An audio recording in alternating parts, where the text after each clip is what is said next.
So there are aspects of my life that I will never reveal, that are between myself, my family. On the third day. On the third day, sorry. That one, yeah. Like Christ himself. What was that about? I don't even And know. you went I to don't a fancy know. restaurant in a beautiful place in South Africa, and he Hostel. left you with Love them. 7,000 Boots, rand. babe. He's not circumcised. I was told. I mean, not just from Mabafundis and all of that. I mean, I heard the audible voice of God. It wasn't a decision. It wasn't just The show is Engineer Your Life. I'm Lungelo KM. Welcome to the show once again.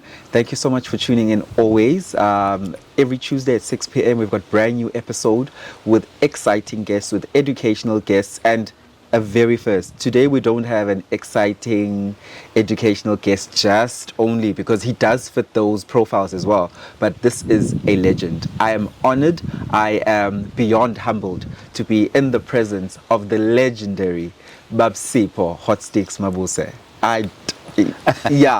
Coming up soon. Baba, I don't have the words. I'm so grateful that you're here. No, thank you. We were a youth platform. You see the guys behind the scenes, Sibangani. We are just trying to build for ourselves as young people in this country that is surrounded by a lot of despair. I read an article during the week on Business Insider. It said that if you earn more than 7,313, you are in the top 10% of earners in this country. That is 7,313 per month. You are in the top 10% of earners in this country, which it just shows you that 90% earn less than that. Yeah, you could say that. But you know, Lungi, for me, I'm not an economist. Mm-hmm. And surely the people who wrote the article must have probably been doing research. But in my view, it is somewhat a misplaced statement, Mm-hmm. because who can live on that money anyway? Yeah. Who can live on 7,300 and be considered top earners? No, it doesn't make sense to me. I would have imagined that you were going to talk about 70,000. Yeah. It really speaks to the plight that we are facing, which is a completely different plight of issues that you fought for in your activism back in the 1970s, 1980s. Was it 1983 when you released Burnout? Yes. 1983, yes. hey? 1983, And what is the message behind Burnout for the young people? Because this platform is filled with 2000s, with people in the 1990s. Yeah. So they need to know, why Sipho back then? Well, you know, firstly let me note, I don't want to create a information, misconceptions about this song. For me, Burnout really was more a love song, yes. Okay. But during the time, there was a need to identify with particular artworks that would be defined as leading towards the information for creating awareness about the plight of the people at that time. And Burnout, of course, didn't miss. There were other songs that I wrote even then. Perhaps it was considered covert. We wrote covertly, wanting to say certain things, but we meant something else. Yeah. So one could say that, when Soweto started burning at that time, it only meant something that, some of the music that the musicians wrote at the time was to inspire and motivate people into rising up. Home is in Orlando West. Orlando West, yes. Orlando West, Soweto. Soweto, yes. And I'm guessing that the music, even though you're saying it's a love themed song, but it still covertly speaks to liberating people. Absolutely. And so it's central to that. I mean, there were certain songs that I've written. There was Set Me Free, there was Rise, there was, and then later on I got deeper into serious political songs, which I knew and expected that it would be banned by the authorities then. But songs like Burnout were popular songs, and if they could raise consciousness of the young people at the time, which we were. It was the music that we embarked on. I mean, artists like Bochiko wrote We Miss You Manelo. Yes, you know, Manelo. Black Princess with the Black President with Brenda Fassie. So I think it was a period of rising up. And as artists of that time, were you guys very aware that this is the role that we are playing, which is for the liberation of the South African black person? Well, I've always been aware of my role as an artist. I mean, I was under no illusion whatsoever that liberation is not gonna, or the liberation struggle is not part of what we must be doing. And I had been involved already. By then, I was active. You know, 1976 was a turning point. It was a watershed moment for many of us. But even before that, you know, I grew up in a home where 1976 of the Soweto uprising. Soweto uprising. Yes. I mean, that was a watershed moment. Yes. But already many of us had already been engaged in covert activities and you know, and the liberation struggle. Given that many of us grew up in homes where parents were involved in political activism. I mean, my father was a member of the branch secretariat of the African National Congress. Yes. I mean, Dr. Mandela used to come to my home. Wow. He used to hold meetings at my home. Yes. But you know, when you grow up in that space, you are impressionable. You see these people, you're in awe of these people coming into your home, holding meetings and so advising and so on. If you're a conscientious person, you are inadvertently influenced by what you see. You'll grow up as a child knowing that, okay, this is what my parents went through. I mean, at some stage there was a raid at my home, and my father told us to hide all there were stickers that the ANC used to, you know, put on people, you know, as form of symbols of propaganda. identification, propaganda. Yes. Okay. And when there was that raid, because once they all got arrested, those who were members of the Liberation Organization were scuttling, and they were ordered to remove whatever information is there that will implicate them. And I remember I was very young. I knew I had seen these stickers at my home, and there were few of them on the floor. And my father walked in and said, remove these things. And that, for me, was indicator that, well, we're in the struggle for a long time.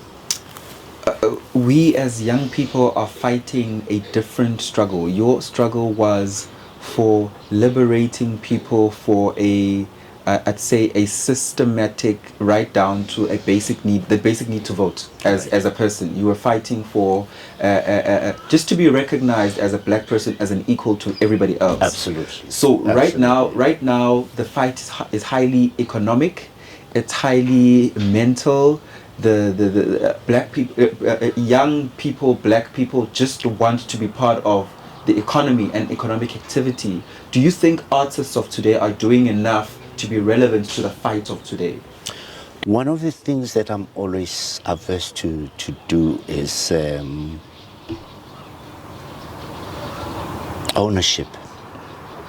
You know, believe that we are custodians of what is right. Okay.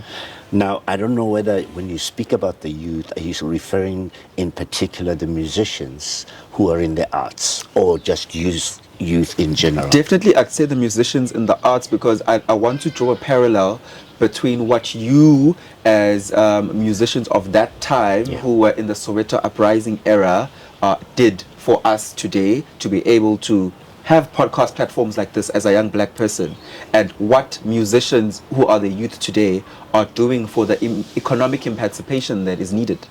You know, Lungi, again, I don't want to feel that we should consider ourselves custodians of what is correct. However, what I'm going to say is that young people need to chart their own path, number one. Young people need to realize what are the issues that are affecting them as a people. as a generation? What challenges are they faced with? They must chart a path that says we're dealing with things that affect young people on a regular basis. And our role is to highlight, to inform society about those things.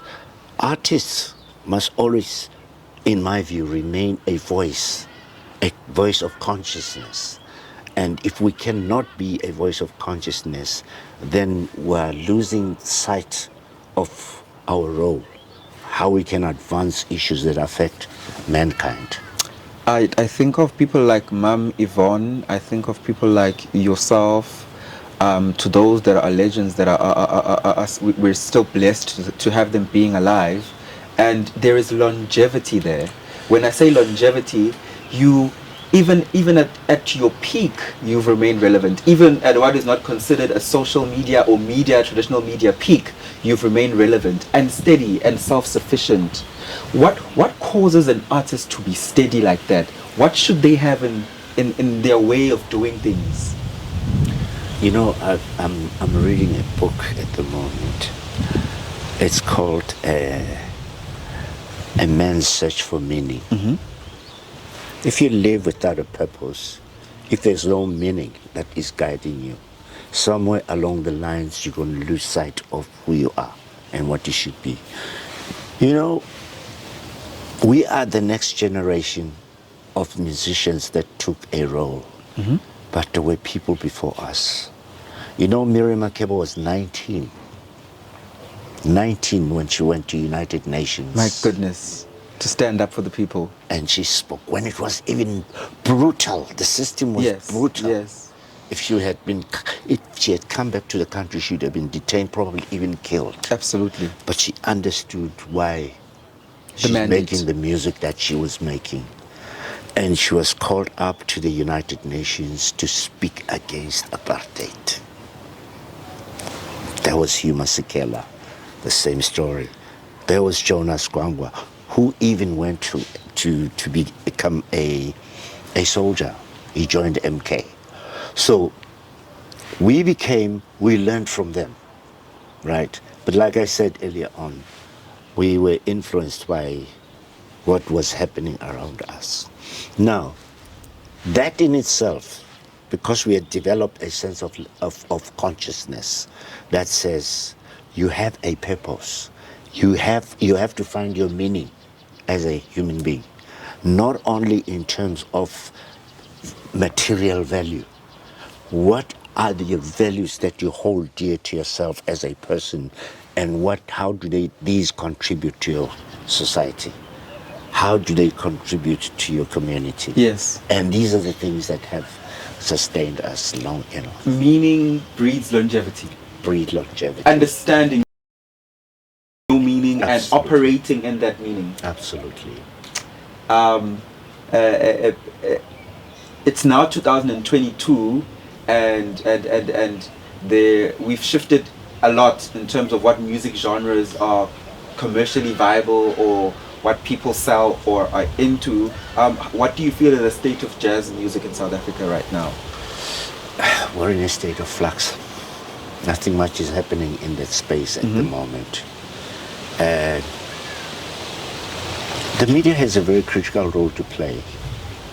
And it's young people like yourself who should develop a level of consciousness and say, what is my purpose as Lungelo? Yeah. Lungelo has to determine as to whether he's making a difference in terms of advancing whatever music is available. There was a time when Umaskanda was considered country music. Yes. Underrated, undermined, Yes. and so. Yes. But it is the international community that picked up on that music. Yes. Suddenly there was a Paul Simon that came back. Yes. So you guys have got to say to yourselves, I am a broadcaster. In my view, what is it that I can do for music in general? In particular, certain music that defines us as a people. Yeah. That is the most important thing. And if young people cannot do that, and we live a party life all the time, then it will be sad the day we go and then you guys say, you look back and you say, what did we do, by the way? Where is jazz? Where is South African jazz? Where is Makeda Bashi? Where's Kipi Maketi? Abdullah Ibrahim? You know, Sipho Gumede. There was Begim Selego. You know Begim Selego?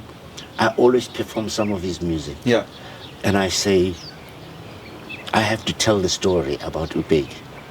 Begi came from I think Wamash. You know, Chesterville. Begi grew up in Chesterville and became one of the most respected jazz musicians around the world. Right at the top with the best of jazz that you can think of. And he came home euphoric that we're free now. He can do what he thinks he should be doing in jazz. What was very sad, people were not ready for Ubegi. Begi went back to England to die. How do you like that? Hey. Because South Africans never embraced him to say, and see his value. You know, educate young people about this giant of musician. There were many of them. There was Sipho Gumede, there was Themba Mkhize, there was Newtown Johannesburg, who's an amazing guitarist. The list is endless. But we have not actually, we're not saying young people should not play amapiano.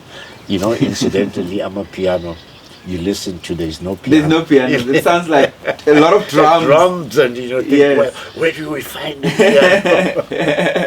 But it's nice dance music. Definitely. But there are young people who've still tried to keep, I'd say, a jazz element or an Afro soul element per se, because maybe Afro soul is more commercialized than jazz.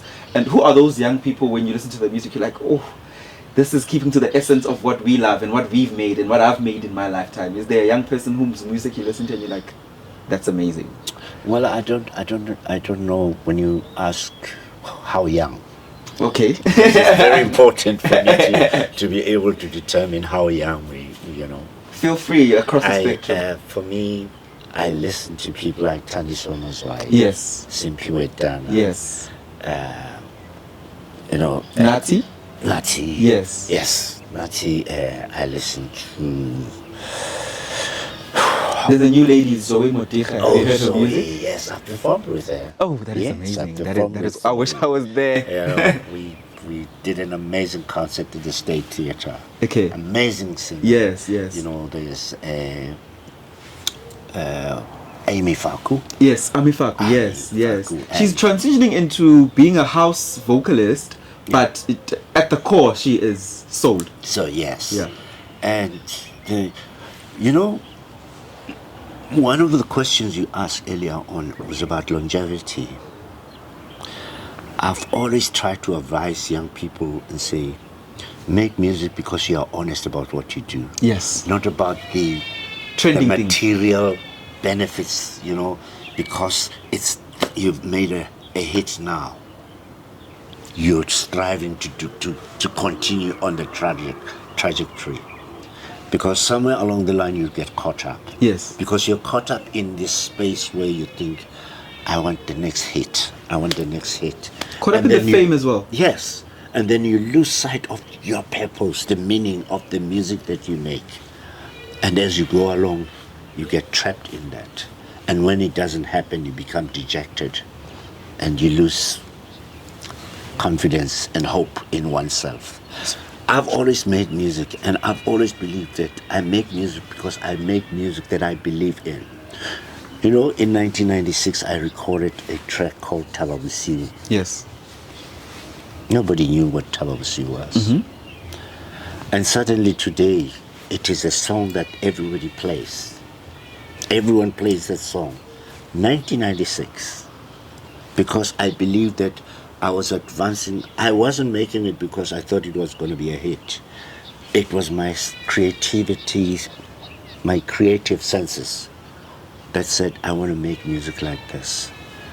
And yeah, that's longevity. Definitely. Baba, you've never been in the tabloids for things that are negative, outrageous, or scandals.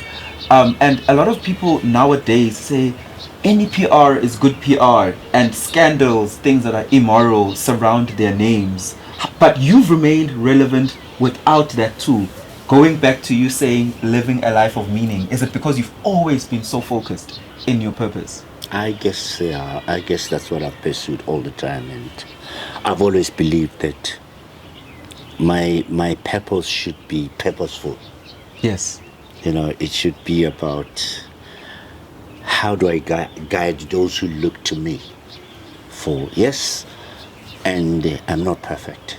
I will falter, I'll make mistakes somewhere along the line, and I'll always be ready to say, yeah, I think I messed up here, you know. I think it's all about living sincerely with integrity. If you live with sincerity and integrity and honesty, then you don't allow those things to follow you. How do we transfer knowledge that you've acquired for so many years, the past 70 years? You've acquired knowledge that says there is staying power in being a meaningful person, rather than being a fly-by-night, commercialized, one-hit wonder, or 2 songs, and then next thing you're in depression. How do we transfer this knowledge to us? Like we have this discussion. Yeah. They must listen to the discussion. Yeah. Must go on your podcast and see what was Lungile speaking to Hotstix about. The information is there. The information I'm is writing there. a book at the moment, and I'm writing my memoirs actually, and some of it will be part of what I share with young people, is to understand what it is that. And I think there are other people. I mean, there's Caiaphas, there's Letta. You know, they are there and they can share their.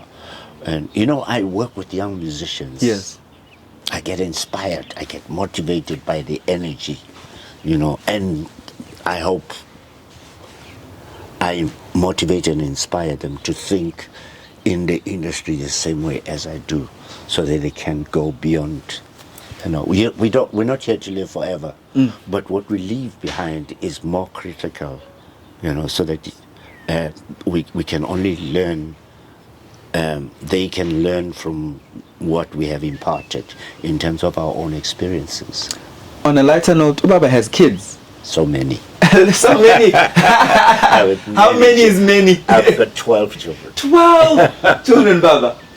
And you hear a lot, I'm sure there's one of them who's with you all the time, or they're just so busy with their own lives as adults. With their own lives. Yeah. But how do you manage? Some of them are overseas, so okay. Yeah, and I don't have, you know, we speak on the phone. Yes. Today I received 12 phone calls from everywhere.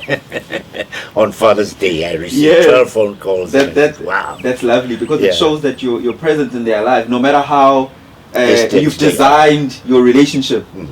You receive 12 phone calls. Yes. Yeah. Today.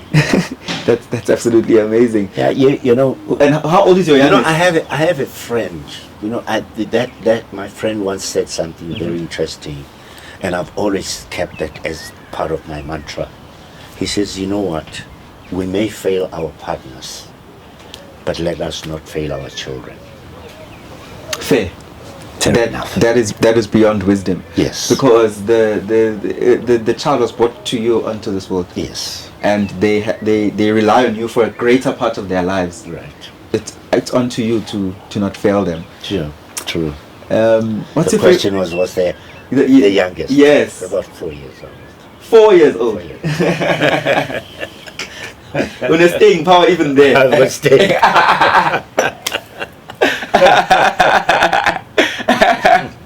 And is he in South Africa, the youngest? He or she? She, yes. I'm healthy, you know. I live a healthy lifestyle. We can definitely see. I live a fashionable, healthy. Thank you. I used to train a lot. I used to do karate. I used to swim.